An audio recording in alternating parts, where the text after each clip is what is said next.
Trading 25 years. I'm trying to help people speed up the process. We've always heard the phrase, don't fight the Fed, don't fight the Fed, don't fight the Fed. It comes from Marty Zweig, the late, great Marty Zweig, came up with two awesome expressions, don't fight the Fed and don't fight the tape.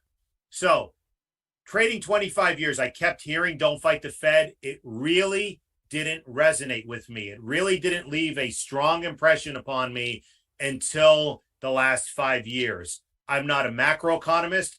Talking about macro, again, talk about knocking you out and boring the you-know-what out of you. Like, macro is way too boring. However, you need to know the general direction, the general tone, the general philosophy of the Fed. September 1st, 2010. I always joke. I don't even remember what I had for dinner last night, but I remember specific dates in the markets. Ben Bernanke, the Fed chair at the time, at the Jackson Hole Symposium in Wyoming, came out September 1st, and guess what? He announced QE2. Follow-through day, September 1. It gives the institutions confidence to come back in, because I can't repeat this enough.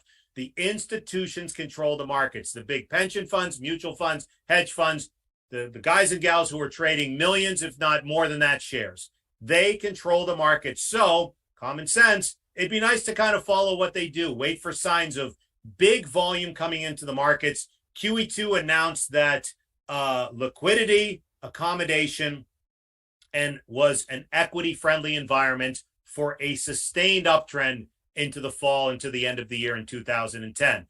What happened in December of 2021? We had a nice sustained uptrend, because when you look at the weekly chart here, since the pandemic lows, for the most part, we held that 10-week. You don't want to fight the Fed when they're providing liquidity, right?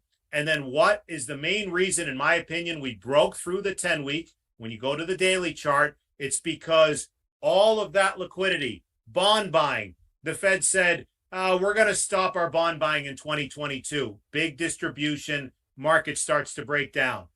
Interest rates at zero. The Fed says, we're going to probably raise rates in 2022. Another leg down with more distribution, showing signs of the big institutions getting out.